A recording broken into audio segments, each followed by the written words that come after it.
From Pacifica, this is Democracy Now! There is some mystery and some fear concerning three of the civil rights workers, two whites from New York City and a Negro from Mississippi. Police say they arrested the three men for speeding yesterday, but released them after they posted bond. They have not been heard from since. As the Justice Department announces it's closed nearly half its investigations into unresolved killings from the civil rights era, we look back at the murders of James Chaney, Andrew Goodman, and Michael Schwerner, the subject of the new documentary Neshoba, The Price of Freedom. We'll speak with the brothers of two of the men, Ben Chaney and David Goodman. We'll look at some of the other unresolved civil rights murder cases with journalist Jerry Mitchell in Jackson, Mississippi. As a result of their dragging the Mississippi River, 9 additional bodies, other than the 3 civil rights workers, were pulled out of the Mississippi River. And for those of us in Mississippi, people began to ask, who are these 9 people? We'll also speak with Bruce Watson about Freedom Summer, the savage season that made Mississippi burn and made America a democracy. All that and more coming up. Welcome to Democracy Now!, democracynow.org, the War and Peace Report. I'm Amy Goodman. A federal judge has granted a temporary stay of his ruling striking down California's gay marriage ban known as Proposition 8. On Thursday, U.S. District Court Chief Judge Vaughn Walker said gay marriage opponents have until next Wednesday to seek an appeals court ruling on whether to block gay marriages while his repeal of the ban is appealed. In Los Angeles, West Hollywood Pro Tem Mayor John Duran announced the decision to a crowd of gay marriage supporters. We've just received information from the federal court in San Francisco that Judge Walker has said the marriages cannot begin until August the 18th at 5:00 p.m. No. So those couples who are in lines at county offices, it looks like you're going to have to wait another week. Some of you have waited 5, 10, 20 years. Going to have to wait another week. We cannot start performing marriages until August the 18th at 5:00 in the evening. Although several gay rights groups called Walker's ruling a victory, some same-sex couples criticized the delay. Los Angeles residents Robin Tyler and Diane Olson said they're disappointed that the wait will continue. Sad. You know, sad. It's an emotional roller coaster. I'm sorry that they stayed the marriages for a week because I'm sure that the opposition is going to go to a higher court and try to stop it. And, you know, for what reason? It's very disappointing. Very bad. I am thoroughly disgusted. In issuing the temporary stay, Judge Walker said he doubts gay marriage opponents will prevail in their appeal of his ruling because they haven't shown how they'd be affected by its implementation. By contrast, Walker said same-sex couples are being denied their constitutional rights every day the ban's in place. Jeff Zarillo, a plaintiff in the lawsuit against Proposition 8, said he's hopeful the appeal will be denied. I totally understand that, and I can certainly understand people's emotions, but we have to keep the end game in sight, and the end game is a full federal equality for all gay and lesbian Americans, and we're confident we'll get there. A CNN poll released this week shows a majority of Americans support same-sex weddings, with 52% saying they think gay and lesbians have a constitutional right to marriage. The number of claims for first-time unemployment benefits has reached its highest level in 6 months. On Thursday, the Labor Department said over 484,000 initial jobless claims were filed in July, the most since the week ending February 20th. New figures, meanwhile, show foreclosures increased 9% last month to 93,000. That's also a 6% increase over the same period a year ago.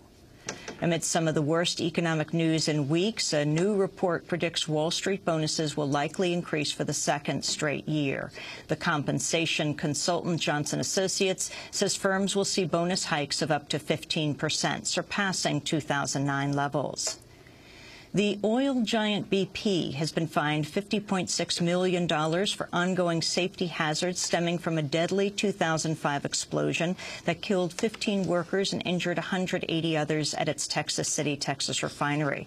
The penalty comes on top of an $87 million fine against BP last year for failing to make safety improvements earlier this year. The refinery accidentally released an estimated 538,000 pounds of toxic chemicals.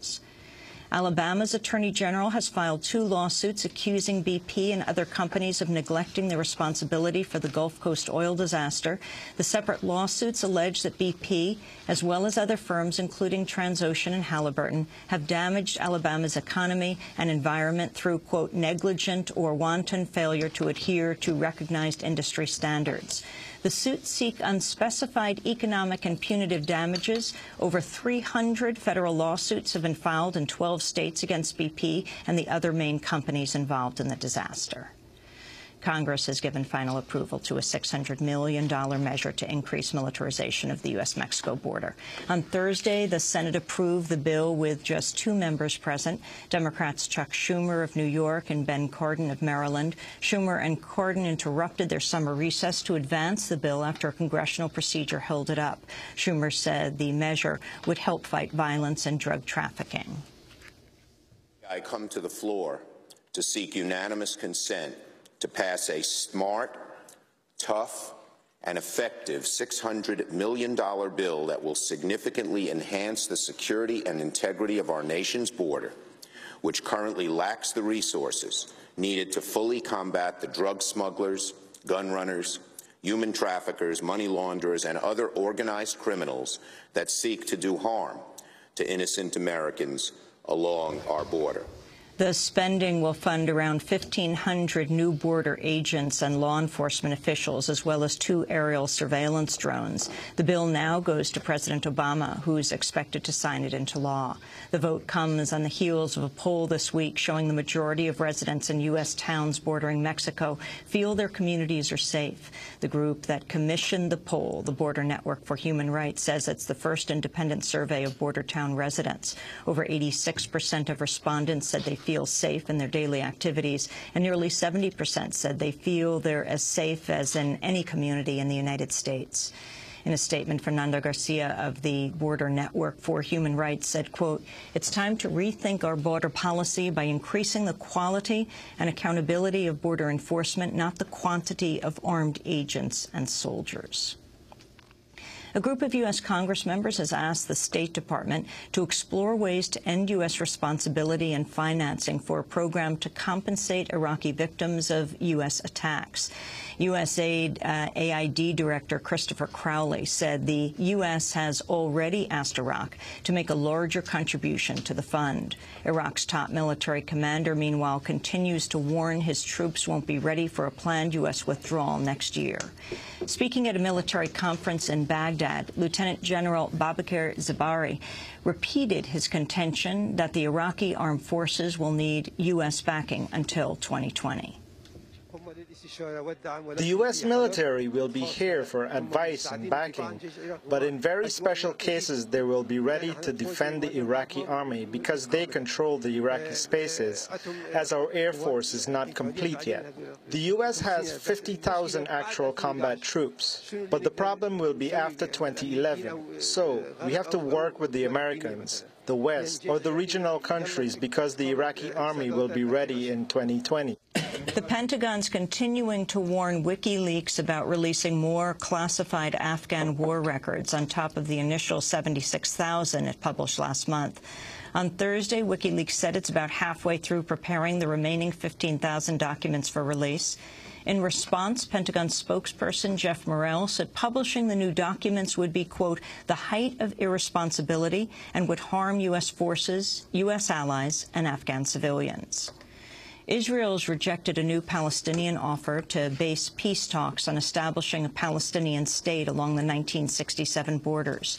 The proposal was based on a statement from the Middle East Quartet of the U.S., UN, the European Union, and Russia earlier this year that also called for a freeze on West Bank settlements and on home demolitions in East Jerusalem. But Israel's refused to accept any preconditions that could scale back its control of the West Bank. Palestinian Authority advisor Mohammed Shleid criticized Israel's stance. It's a pity that such a pressure is directed to the Palestinian Authority rather than it should be directed fully and totally against and towards the Israeli government. The Palestinian Authority